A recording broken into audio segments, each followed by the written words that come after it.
regional education. Senator Keneally. Thank you, Mr President. My question is to the Minister representing the Prime Minister, Senator Cormann. Will the Prime Minister convene a national summit that brings together governments, advocates, service providers and survivors to help this nation address the scourge of family violence? The Minister representing the Prime Minister, Senator Cormann. Thank you very much, Mr President, and I thank Senator Keneally for that question. I can inform the Senate that Minister Payne, the Minister for Women, is convening a meeting of all women's safety ministers next week.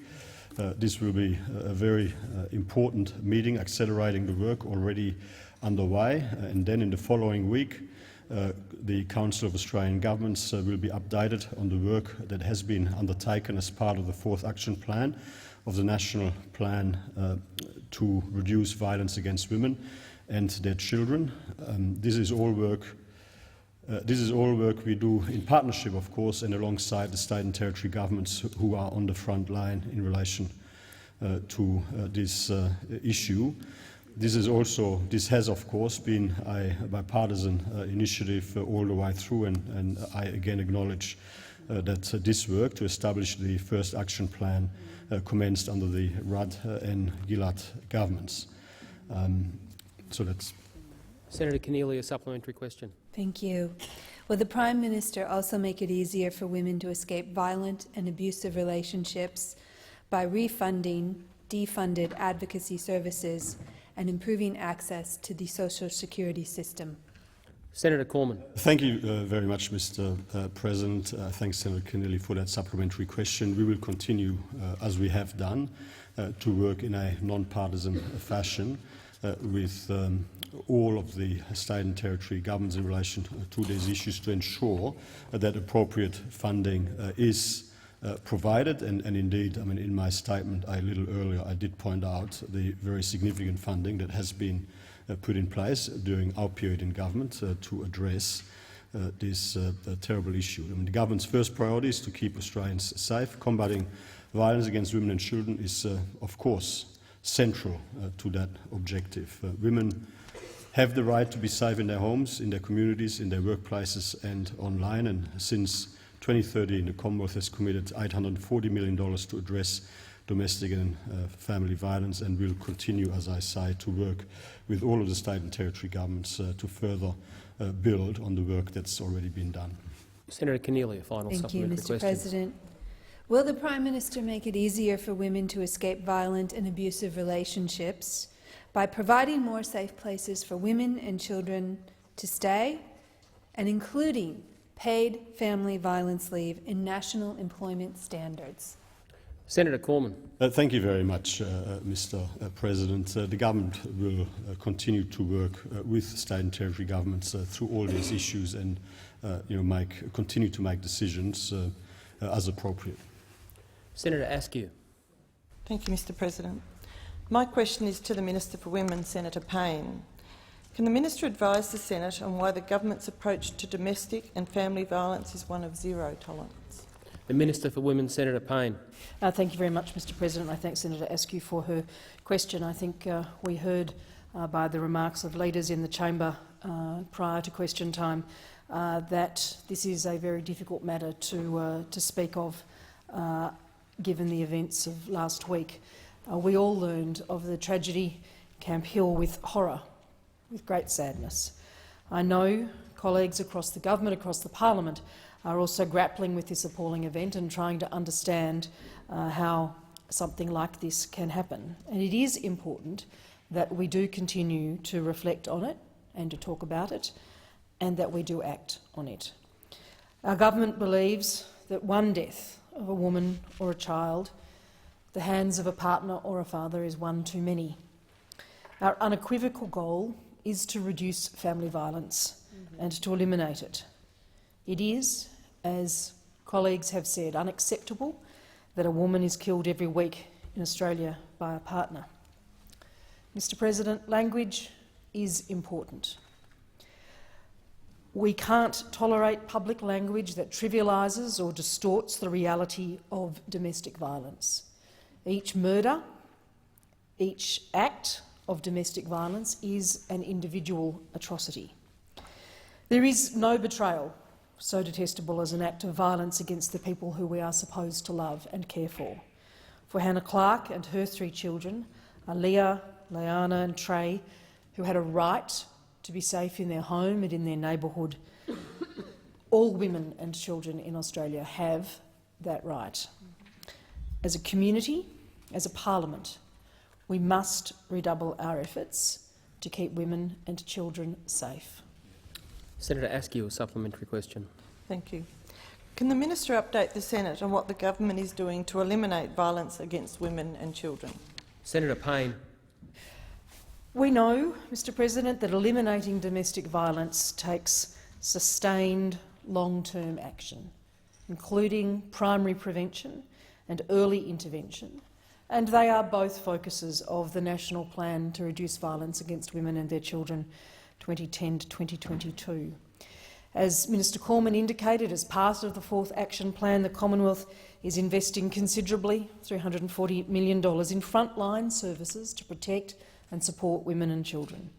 That includes funding for training 18,500 frontline workers, providing safe places for women and children affected by violence, and support for the 1800 RESPECT line. In the second half of last year, I have taken the opportunity to convene at least 5, I think, roundtables on family and domestic violence. Held 3 Women's Safety Ministers meetings with Minister Ruston, hearing directly from survivors and from practitioners, and to progress Order, this action Senator Payne. across Australia. Senator Askew, a final supplementary question. Thank you. Can the Minister advise the Senate of what more governments, individuals and communities can do to prevent the scourge of domestic violence? Senator Payne. Thank you, Mr President. And to be very clear, we know that there is more to do. But we also know that to bring about the further change needed, we do need collaboration and commitment from governments, from the community, from individuals. I spoke this morning with my state colleague, Di Farmer, in Queensland, the Minister for Child Safety, Youth and Women, and Minister for the Protection of Domestic and Family Violence, about our work together. In the wake of Camp Hill, we'll consider what additional approaches we do need to take, including access to mental health services to support both victims and people at risk of perpetrating violence. I will work on that with my counterpart Women's Safety Ministers. We must all work to eradicate perverse attitudes that lead to control, to manipulation, to abuse and ultimately to violence within families. That is a task for all of us. Senator McAllister. Thank you, Mr President. My question is to the Minister representing the Minister for Agriculture, Senator Ruston. Can the Minister confirm that the National Farmers Federation Roadmap 2030 includes the goal of Australian agriculture achieving carbon neutrality by 2030? The Minister representing the Minister for Agriculture, Senator Ruston. Yes, I can. Senator McAllister. Thank you, Mr President. In October 2019, the Prime Minister endorsed the National Farmers Federation Roadmap, declaring, and I quote, "a bold vision, but it's an achievable one." Does the Morrison government continue to fully support the NFF's roadmap and their goal of being carbon neutral by 2030? Senator Ruston. Okay, thank you very much, and thank you very much, Senator McAllister, for your question. Certainly, the bold vision of the National Farmers Federation in targeting a goal of 20 to 0 by 2050 is something that the 2030, my apologies, by 2030, as you can see, obviously I'm not working off any notes here, but the National Farmers Federation but look, thank you very much, Senator McAllister, for your question, and a very important question about the contribution that agriculture is prepared to make, along with other businesses around this country, towards making sure that we have a future, a clean energy future. And one of the things that the National Farmers Federation— Senator Ruston. Senator McAllister, on a point of order. My point of order goes to relevance. The question asked whether the NFF's roadmap was supported by government, and in particular whether their goal of being carbon neutral by 2030 2030 was supported. I'd like an answer and a response on that. You've reminded the Minister of the question. Senator McAllister. Senator Ruston. Thank you very much, and thank you very much, Senator McAllister, for your confirmation of your question. The roadmap, the Towards 2030 roadmap of the National Farmers Federation is a roadmap of the National Farmers Federation. Order, Senator Ruston. Time for the answer has expired. Senator McAllister, a final Thanks, Mr. supplementary President. question. In addition to the National Farmers Federation, can the minister confirm that a net zero emissions by 2050 target has been endorsed by the Business Council of Australia, the CSIRO, the Australian Academy of Science, the Property Council of Australia, the AI Group, the Grattan Institute, BHP Qantas, the Commonwealth Bank, Telstra, AGL, Origin and Energy Australia? That's quite a lot. Senator Ruston. Thank you very much, and thank you very much. And in my capacity as the representative of the Minister for Agriculture, I can advise the chamber of the commitment made by the National Farmers Federation in terms of their roadmap towards 2030. But what I would say is that, along with many industries around Australia, we thank the National Farmers Federation for their commitment towards reducing emissions. As we all know, the agricultural sector is a sector that has been constantly criticised for their high emissions. So we would thank the National Farmers Federation for that commitment. But the Morrison government has made it very, very clear that whatever we do towards reducing carbon emissions into the future will be responsible. We'll be responsible in terms of environmentally effective, and it will also be economically responsible. And we will make sure that we do not commit the Australian public to something that we do not know the price of. Order. Order. I'm about to call the next question. Order. Senator Molan. Order. Thank you, Mr. President. Thank you. Order. Thank you, Mr. President, and my thanks goes to the opposition for such a welcome. Thank you very, very much. Mr. President, my question is for the Minister for Defence, Senator Reynolds. Can the minister update the Senate on how the future submarine program will deliver for Australia's national interest? The Minister for Defence, Senator Reynolds. Thank you very much, Mr. President, and I thank Senator Molan for his question and also for his unwavering commitment to Australian defence and defence capability. I'm very proud that the Morrison government is firmly committed to Australia's national security, to keeping Australians safe and also creating more jobs for Australian workers. That's why the Morrison government is building the future submarines right here in Australia with Australian workers and with Australian steel. On this side of the chamber, we understand that our future submarines are essential capability for Australian defence, and unlike those opposite, we are acquiring this new capability. Last week, I met with the French Defence Minister Florence Parly, and we discussed the ongoing implementation of the future submarine program, which is currently in the preliminary design phase. This was a productive meeting, with both Australia and France mutually reaffirming our full commitment to the program, but also acknowledging the key role it plays in understanding and underpinning our growing strategic partnership. Minister Parly was absolutely crystal clear in her commitment and support for an ambitious target to maximise Australian industry capability and for meeting project milestones. We will personally meet quarterly to monitor cost and schedule this year to ensure that the next milestone, due in January 2021, is met. The delivery of the Future Submarine program is a hugely ambitious and complex program.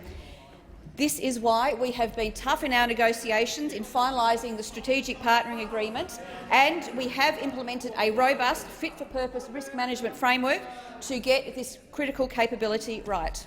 Senator Molan, a supplementary question. Thank you, Mr. President.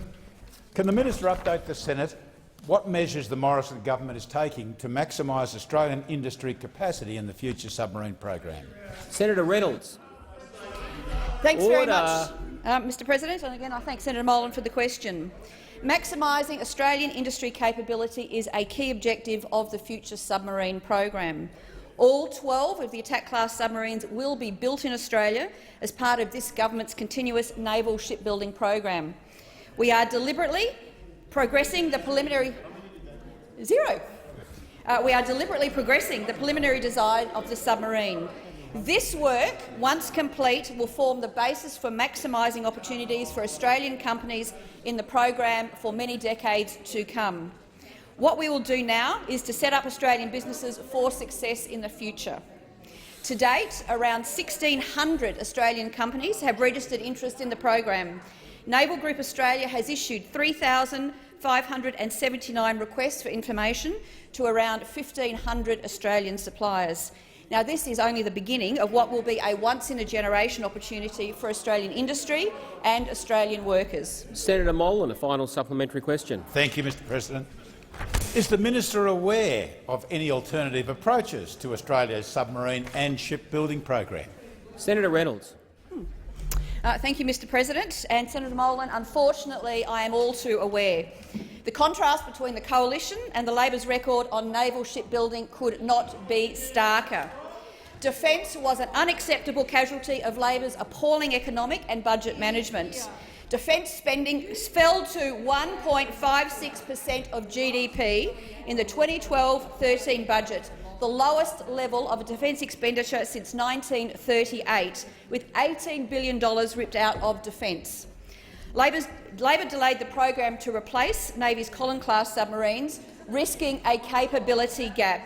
In 6 years, Labor did not commission a single Australian-built naval vessel. The shipbuilding Valley of Death was Labor's own Valley of Death.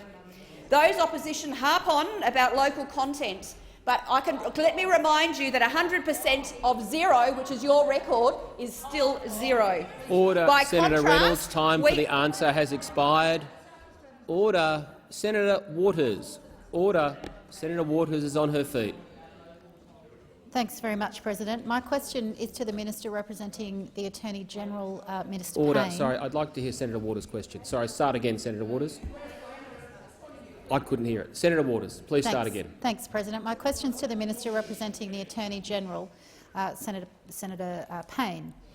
Frontline Domestic Violence Crisis Services have said for years that women and children are being turned away from essential services due to lack of funding. The beds are full, the crisis phone lines can't all be answered when they ring, and that women are being forced to choose between violence and homelessness.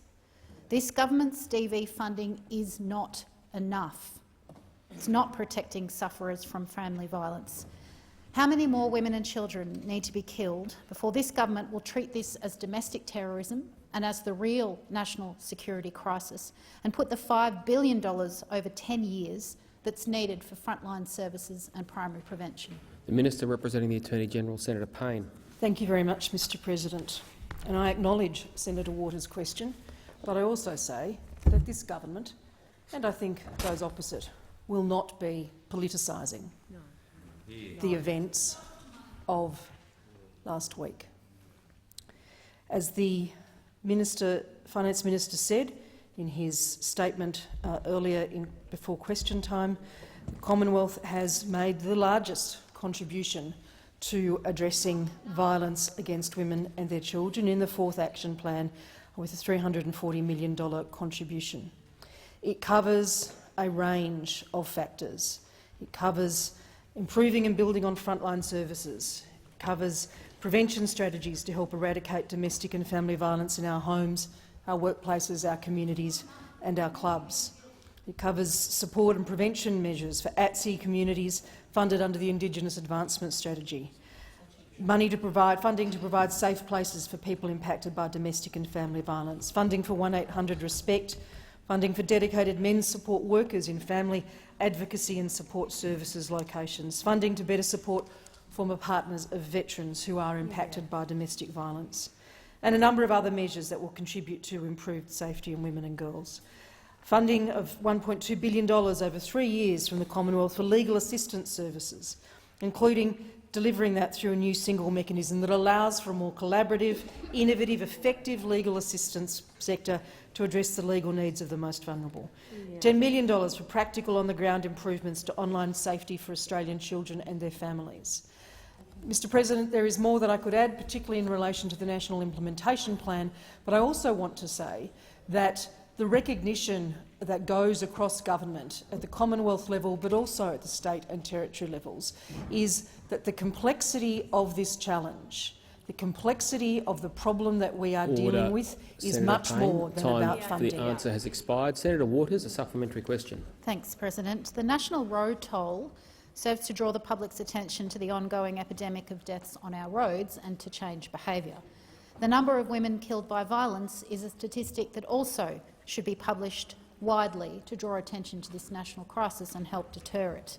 Destroy the Joint, a volunteer-run project, does it. Why hasn't the government established a close to real-time national government-run toll to track the national crisis? If a small organisation can make credible data available within days, why is the government so slow to act? Senator Payne. Thank you very much, Mr President. I know that this is a matter that Senator Waters has raised previously. Our commitment as a government is to preventing, addressing and ultimately ending this violence. What the Australian Institute of Criminology has been doing through over 25 years is reporting through its National Homicide Monitoring Program. It's data which is credibly sourced through our law enforcement, our National Coronial Information System and other data sources.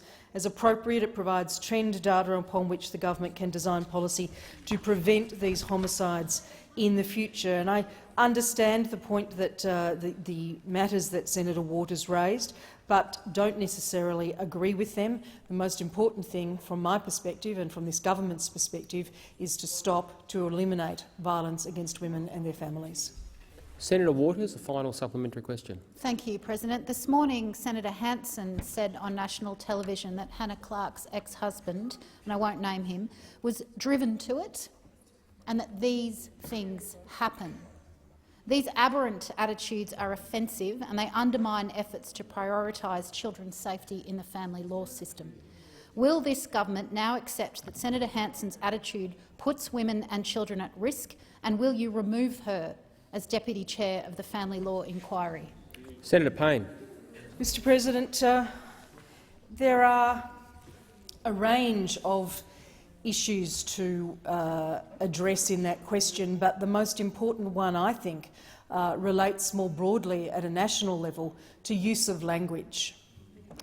We have to speak, write, report more accurately and empathetically about domestic violence. It's a matter that Senator Ruston and I raised in our statement last week.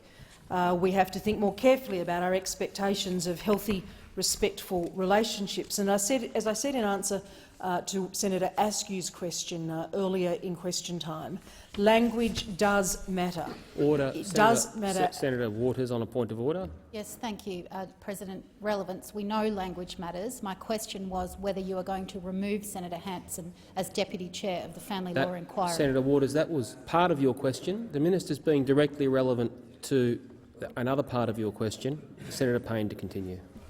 Thank you very much. Just to conclude, Mr President, I said it in my response to Senator Askew.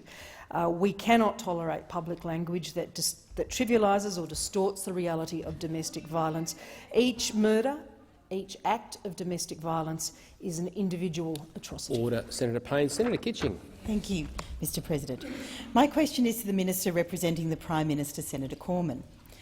The Liberal member for North Sydney, Trent Zimmerman, says that transitioning to net zero emissions by 2050, and I quote, is something that we should be looking very seriously at. Not only will this not be a disaster, there will be opportunity. Is Mr Zimmerman correct? Minister representing the Prime Minister, Senator Cormann. Thank you very much, Mr President. And the member for North Sydney is of course entitled to his views. But let me tell you what the government's position is. The government's position is that we will continue to make decisions that are environmentally effective and economically responsible. Now, what we will not do is take the reckless approach of the Labor Party, which the Australian people rejected the last election, and that is make meaningless promises without a plan, without a costing, without any information to the Australian people on what the impact on the economy, on jobs, on living standards, and indeed on global emissions are going to be. because I mean, the Australian people actually understand this very well. Imposing burdens in Australia on Australian business, which just lead to shifting emissions to other parts of the world where emissions will be higher for the same level of economic output, is not helping to address climate change. It is imposing a sacrifice here in Australia, for not actually helping the environment. And I would have thought that out of all people, Senator Kitchen would have known about this, given that she is a senior member of the Otis Group. We know that there is an opportunity for bipartisan policy in relation to climate change and energy. Senator Farrell leading the rebellion, Joel Fitzgibbon leading the rebellion, and in fact, I think we've got Jim Chalmers. He's being very quiet about this zero net emissions by 2050 proposition from the leader of the opposition. Here we have Mr. Albanese as Shorten 2.0, working with Mark Butler, who for some reason escaped the blame for this terrible policy disaster at the last election, where poor old Mr. Bowen was moved on from the Shadow Treasurer's position. Well, I'm quite surprised that Senator Kitchen would be asking me these questions. I would have thought that Senator Kitchen would be supportive of our commitment to pursue policies that are environmentally effective and economically responsible. Order. Senator Kitching, a supplementary question. Let me try this, MP, Mr President. The Liberal member for Mackellar, Jason Falinski, tweeted yesterday, and I quote, "Cutting emissions is one of the most serious economic and environmental challenges and opportunities we collectively face. My focus is on developing an achievable roadmap which will get us to a point of net zero emissions by 2050 or earlier." Is Mr Falinski correct? Senator Cormann.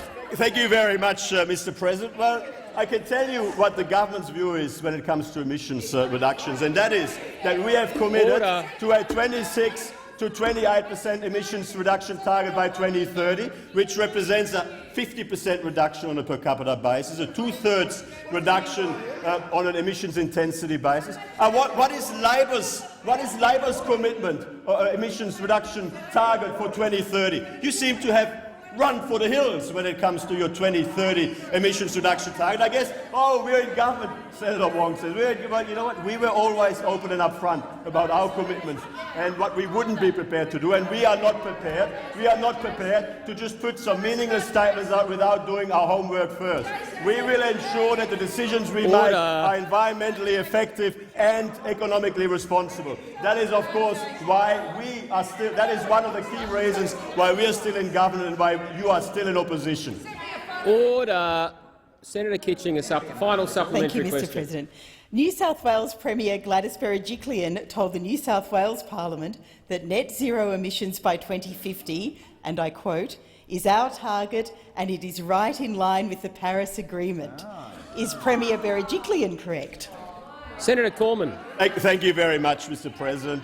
We will make decisions in the national interest around a policy agenda that is environmentally effective and economically responsible. And let me tell you this. The Australian economy, we in Australia, we are a net exporter of energy. We are a net exporter of energy sources. And you know what? Our energy supplies like LNG, black coal and others can help reduce emissions by more. And if we are not careful in terms of the decisions that we make here, and if we don't properly calibrate the decisions when it comes to emissions in Australia, we could be doing harm to the global environment. We could be doing harm to the global environment. And that is why, unlike the Labor Party, unlike Mr Albanese and Mr Butler, who are pursuing an extremist, reckless and irresponsible approach when it comes to these issues, we will continue to make reasonable, responsible decisions focused on being environmentally effective and economically responsible. Order. Senator Hanson. Thank you very much, Mr President. My question is for the Minister representing the Minister for Health, Senator Cash.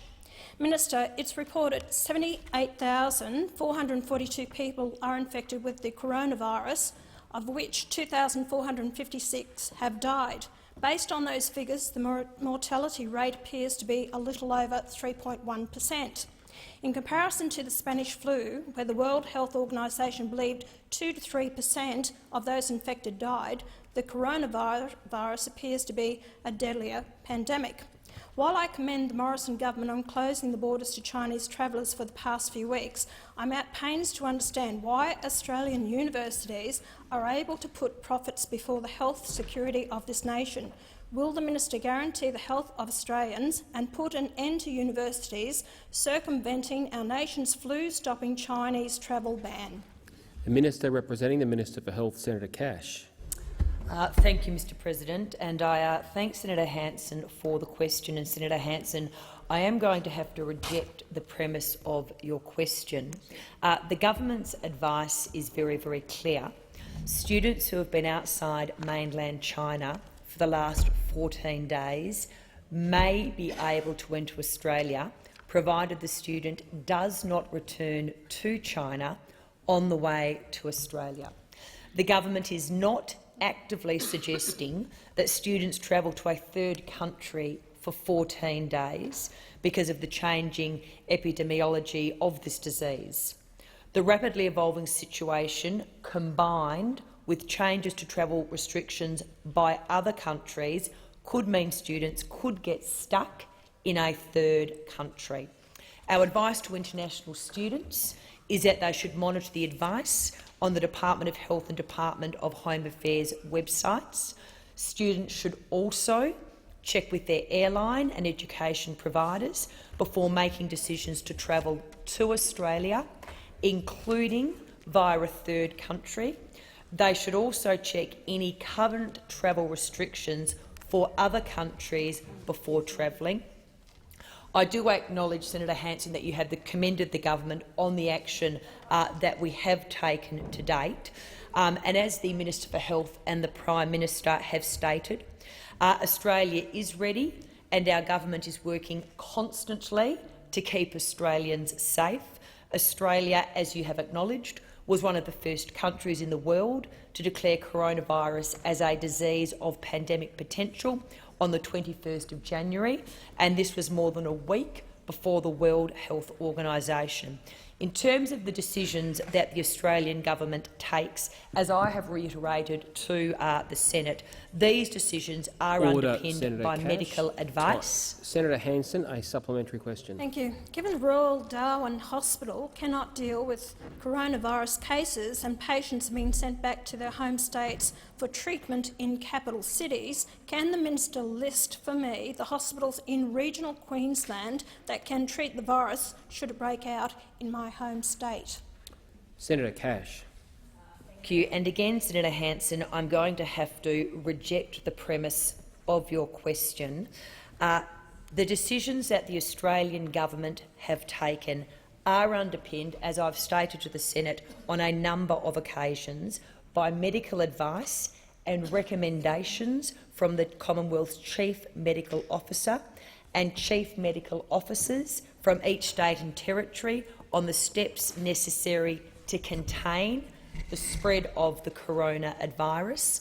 In terms of the advice from the Chief Medical Officer, the Chief Medical Officer has confirmed that our arrangements to protect Australians from coronavirus are working. There are no confirmed cases among Australian citizens and residents who have returned to Australia since the introduction of the border measures on the 1st of February 2020. Senator Hanson, a final supplementary question. There has been a lot of talk with regards to the containment of the coronavirus. Minister, are we past the point of containment of the coronavirus in Australia? Senator Cash. Thank you, Senator Hanson. And again, I'll refer to my previous answer. The Chief Medical Officer has confirmed that our arrangements to protect Australians from coronavirus are working. There are no confirmed cases among Australian citizens and residents who have returned to Australia since the introduction of the border measures on the 1st of February 2020. Our health experts have advised that the situation with coronavirus in mainland China has not improved in the past 2 weeks, and as such you would be aware that we continue to require Australian citizens, permanent residents and their families who have been in mainland China from the 1st of February 2020 and to return to Australia to self-isolate for 14 days from the time they left mainland China. But I would reiterate, our decisions are underpinned by medical advice and Order. recommendations Senator from the Cash, time for the answer has expired. Senator McGrath. Thank you, Mr President. My question is to the Minister for Employment, Skills, Small and Family Business, Senator Cash. Can the minister update the Senate on the latest employment figures for January and how the Morrison government is delivering on the commitments it made at the last election, including to reveal real outcomes to support Australians into work? The Minister for Employment, Skills, Small and Family Business, Senator Cash. Thank you, Mr President, and I thank Senator McGrath for his question. And Senator McGrath and I had the opportunity last Thursday of attending a jobs fair in Caboolture, where the labour force figures were actually when they came out. And, Mr President, it has been acknowledged that it was a difficult January, and certainly despite this and against market expectations, we saw last week, in January 2020, the creation of over 46,000 full-time jobs. That was against market expectations, and we saw a net increase of 13,500 jobs. Mr President, what this means is that over the year to January 2020, we have seen employment increase by almost 250,000 jobs. We now have a record number of Australians in employment. Just under 13 million Australians are now in work. That is a record high, Mr President. We also have a record number of Australians in full-time work. Additionally, we continue to see a record number of women in employment. We have record female participation, and I'm pleased 2/3 of all new jobs for women are actually full-time jobs. Mr President, again in January we saw an increase in the participation rate. What does this mean? This means that Australians are putting up their hands and they are saying they have confidence in the jobs market and they are ready, willing and able to work.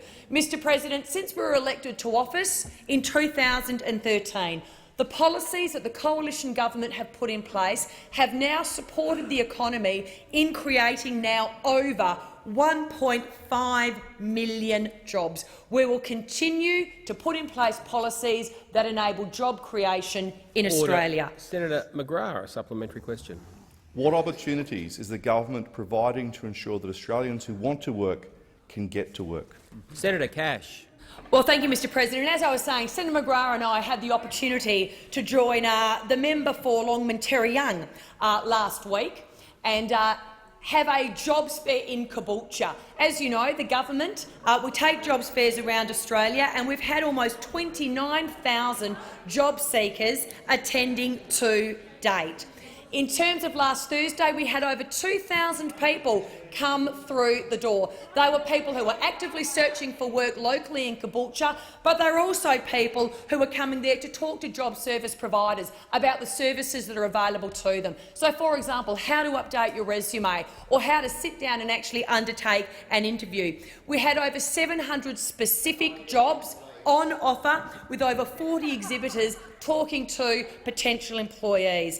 Mr President, this is all about ensuring that people who are actively looking for work are connected with the pathways to employers locally who are looking for employees. Senator McGrath, a final supplementary question. Can the minister inform the Senate of the policy priorities of the government to continue to support jobs growth in Australia? Senator Cash. Well, Mr President, we know that governments themselves don't create jobs. That's something that employers do.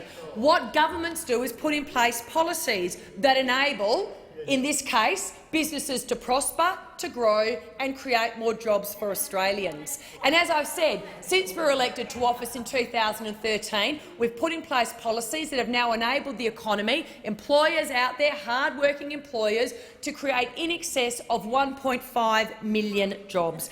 Mr President, how are we doing this? Well, in the first instance, we are lowering taxes, whether it be for small businesses so they can reinvest back into their business, grow their business and create more jobs for Australians. is there alternatively lowering taxes for working Australians? Because we believe that Australians should be able to keep more of what they earn. We're also reducing the costs of doing business through deregulation. We're enabling better access to finance, and we're ensuring that small businesses are paid on time. And we're building the infrastructure our economy needs Senator to grow. Cash. Senator Farrell. Thank you, Mr President. My question is to the Minister representing the Prime Minister, Senator Cormann. At the National Press Club on the 29th of January, the Prime Minister said about the country's sports infrastructure program, and I quote, "It's important to note that the Auditor-General did not find there were any ineligible projects that were funded under this scheme." The Auditor-General contradicted the Prime Minister in evidence to the Select Committee on administration of sports grants, saying, and I quote, "No, that's not what we found." Good on you, Eric. Order. Why is Prime Minister Morrison misrepresenting the Audit Office and misleading Australians? The Minister representing the Prime Minister, Senator Cormann. Thank you very much, Mr President. The Prime Minister was doing nothing of the sort. The Prime Minister was quoting the INO's own report, which highlights at page 9 that no applications assessed as ineligible were awarded grant funding, and that point was reiterated by the INIO during the committee hearing. And I'm referring you directly to a question asked by Senator Canavan, answered by Mr Brian Boyd. Senator Canavan, and I'm quoting, "Was there a project that received funding that was assessed as ineligible by Sports Australia?" The INIO, Brian Boyd, "No." Senator Farrell, a supplementary question. Yes, I do. Thank you, Mr President. The ANAO revealed in evidence to the Select Committee that 43% of the projects, 290 in total, were in fact considered ineligible when the agreements were signed. How then can the Prime Minister claim, as he did on the Sunrise program in January, that, and I quote, "every single one of the projects that was approved was eligible. Every single rule was followed"? Senator Cormann. Thank you very much, Mr President. I refer the Senator to my previous answer. Order. Order. I will call Senator Farrell when I can hear him. Senator Farrell, a final supplementary question. Yes, I do have one. Thank you, Mr President. Why is Prime Minister Morrison being loose with the truth? When will he correct the record and start being honest with Australians about the actions and those of his ministers? Senator Cormann. Thank you very much, Mr President. I completely reject the premise of the question. As I've already indicated in response to the first question, all the Prime Minister did was quote and reference the INIO's own report, and I refer the honourable senator to my first answer. Order. Senator Davey. Order. Thank you, Mr President. Order. My question is to the Minister for Families and Social Services, Senator Ruston. Can the Minister please update the Senate on how the Liberal and Nationals in government are seeking to change the way welfare recipients report their employment income to make the process simpler? Minister for Families and Social Services, Senator Ruston. Very much, Mr President, and thank you very much, Senator Davey, for your question and your ongoing interest in managing our social security system. We are absolutely committed to making sure that our social security system is accurate, fair and simple for the people who need it. As part of this commitment, the government is introducing legislation that will be making it simpler for welfare recipients who report their income to do so, and will improve the accuracy of the payment system. At the moment, 1.2 million Australians will report that they returned an income other than their earnings that they receive or the money that they receive through their income support payments, and those 1.2 million people are required to report that to the Department of Social Services every fortnight. Currently, they actually have to undertake quite a complex calculation to report their partners or their own incomes over that fortnight. And this can be particularly difficult for people who might work shift work or casual work. And so, Senator O'Neill. And this can often lead to misreporting, both underestimating and overestimating what people earn. So what the proposal of this legislation is proposing to do is, instead of people having to go through that complex calculation, we're seeking for them to actually report what they earned, what they actually received, what they were paid.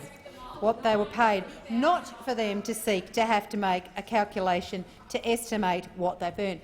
What we're doing here is to make sure that reporting of income is actually as it currently occurs, and welfare recipients will report income as it's paid as opposed to when it's earned. And so by changing the way the employment income is put, it simplifies this process for recipients. What we're doing is we're taking the guesswork out of the process. Senator Davey, a supplementary question. Thank you. And Minister, how will the payment recipients benefit from this new technology that's being embedded into the reporting process? Senator Ruston. Thank you very much, Mr President.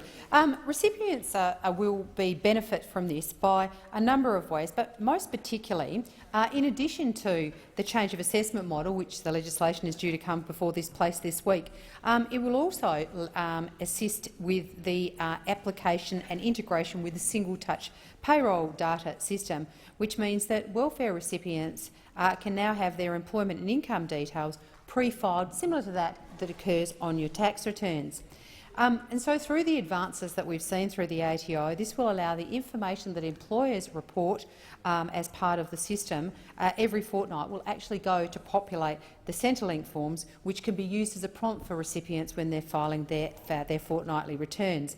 The recipient will still be required to validate their form, so they are still able to make changes if they believe the information contained in the pre-populated form may be inaccurate.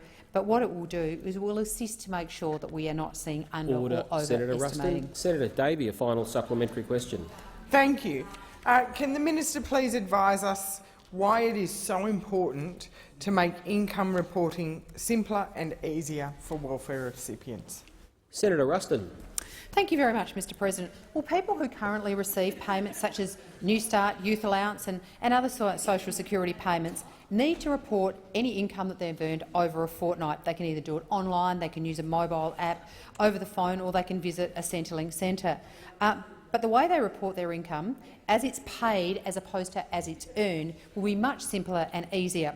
In any given fortnight, 550,000 Australians will report that they have some form of income. By simplifying the system, it will make a huge difference to these hundreds of thousands of people. And it means that payment recipients will have greater certainty about what they're going to get each and every fortnight. And if we can help people make sure that they get paid the correct amount each fortnight, then we reduce the likelihood of receiving an overpayment. And this is particularly important to ensure the sustainability of our welfare system into the future and giving confidence to their recipients. Senator Carr. Mr President, my question without notice is the Minister representing the Minister for Cities and Urban Infrastructure, Senator Cash. And I ask, can the Minister confirm that the Urban Congestion Fund will provide funding for a project in every Liberal seat in Melbourne, including $240 million for the seat of Higgins, while the seats of Gellibrand, Layla and Maribyrnong in Melbourne's West will receive nothing?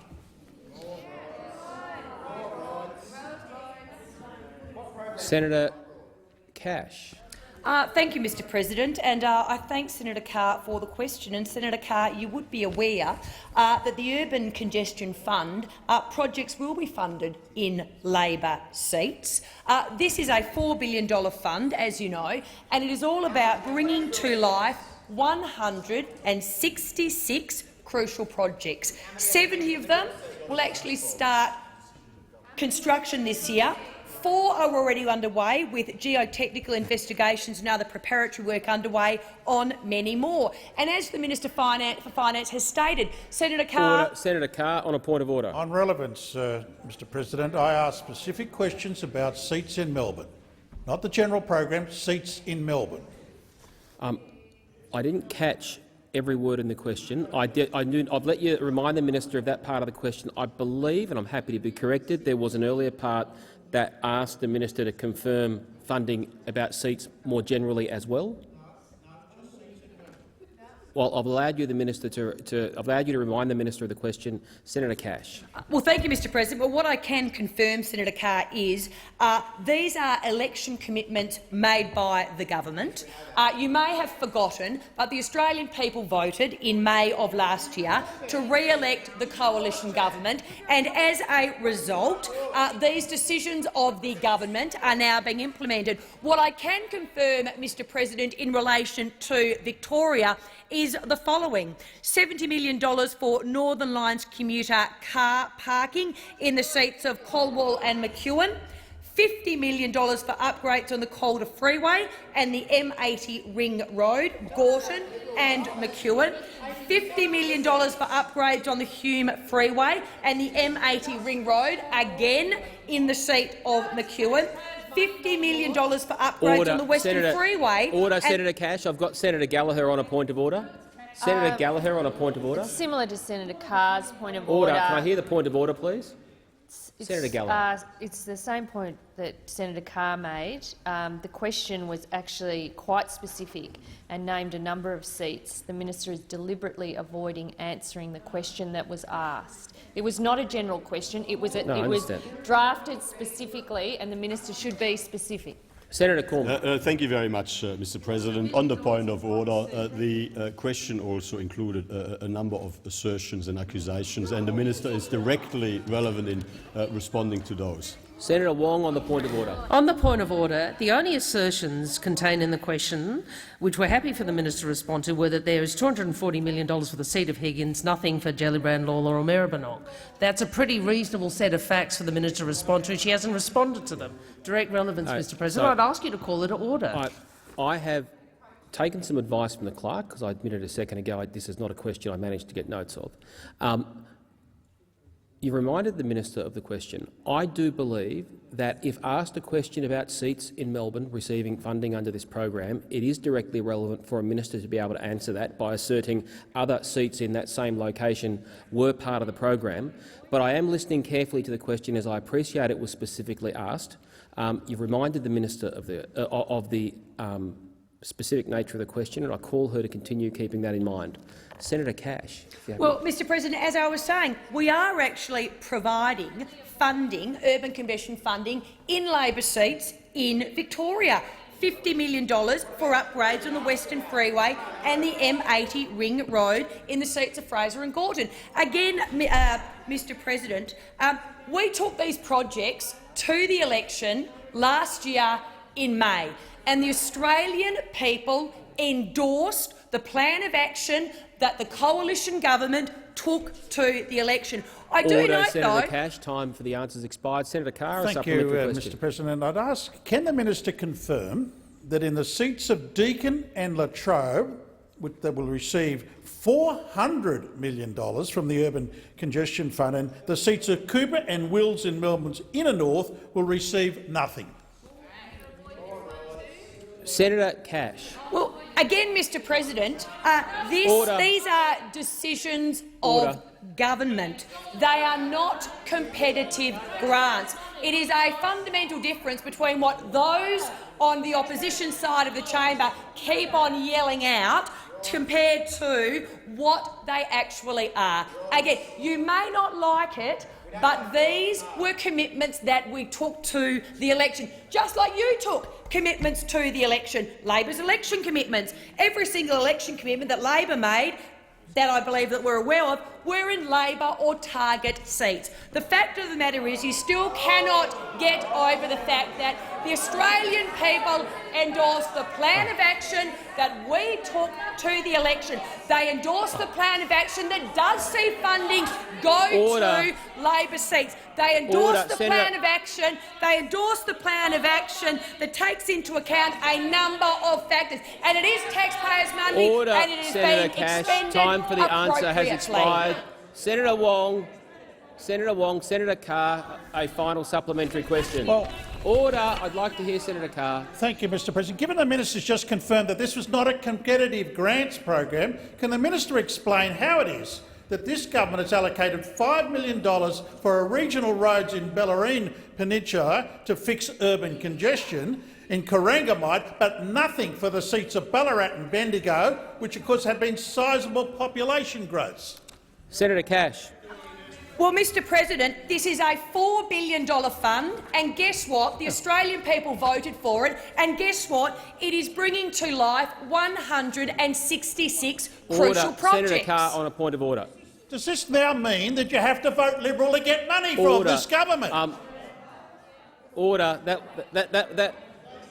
Order. That wasn't a point of order. Senator Wong on a point of order. I'll take Senator Abetz' interjection that would be a good idea. Take that interjection, Senator Abetz. Interjections and responses to them are always disorderly. I did not hear. Order. I call order. I'll call Senator Cash to continue when I can hear her. Order. Senator Cash. Well, thank you, Mr President, and I completely reject Senator Carr's characterisation of the funding of these projects. We took this plan to the Australian people. The Australian people looked at our plan and they said, we trust the coalition government to implement an urban congestion fund that is actually going to make a difference where it counts. What they said to Labor was, in relation to Labor's election commitments, is we don't trust you in relation to the commitments that you have made, including Thompson's Road extension, $65 million, Senator Carr, in Latrobe, a seat that you were targeting. Queensland, Rochdale Road, Priestdale Road upgrade, $14 million in the electorate of Bonner.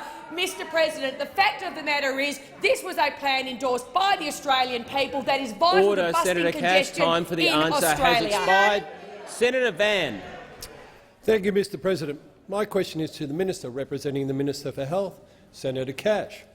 Can the Minister update the Senate on the status of the novel coronavirus and what further precautions the government is taking to protect Australians from this virus? Minister representing the Minister for Health, Senator Cash. Thank you, Mr President, and I thank Senator Van for his question. As at 6:30 a.m. today, the 24th of February, there have been a total of 22 confirmed cases of COVID-19 in Australia. 10 are reported to have recovered, with the remaining cases understood to be in a stable condition. The case totals by jurisdiction are 2 in South Australia, 5 in Queensland, 4 in Victoria, 4 in New South Wales and 7 cases associated with the Diamond Princess repatriation flight from Japan. Minister Hunt and his state and territory counterparts attended the Australian Health Protection Principles Committee meeting on the 23rd of February and were given an update on the current COVID-19 situation and discussed national preparedness of the health system. The advice received is that COVID-19, or coronavirus, as it is known, has been contained in Australia, with no new cases in the general population in the last week. Although the virus is contained in Australia with only 22 cases, Australia is ready and has acted very early to prepare for a potential pandemic. The containment of the virus in Australia is an encouraging indication that the government's approach to prevent the spread of coronavirus on our shores continues to be successful. Of the Australians who have been contained or who have been on the Diamond Princess and have been brought to the quarantine facility in Howard Springs, 7 have been diagnosed with coronavirus. All are well and in stable condition, but have been put into an isolation and containment process before being medevaced to hospitals in their home states. The protection and safety of Australians remains the government's highest priority. Senator Van, a supplementary question. Thank you, Mr President. Can the Minister update the Senate on the spread of the virus and how Australia's health system is working to minimise the risk of further transmission of this disease? Senator Cash. Mr President, while the travel restrictions remain, the Australian Health Protection Principles Committee has recommended that current containment measures receive continual review. As a consequence of the positive signs of containment, the committee has recommended that Border Force extend case-by-case exemptions to the travel bans to Year 11 and 12 secondary students from mainland China excluding Hubei. The government have considered and accepted that advice.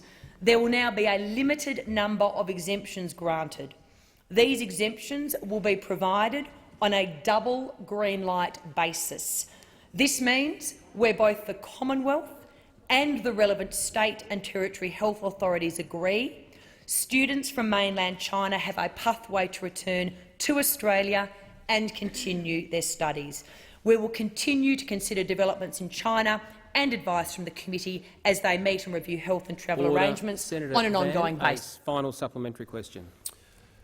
Can the minister tell us what steps the government is taking to minimise the impact of coronavirus on the broader community? Senator Cash.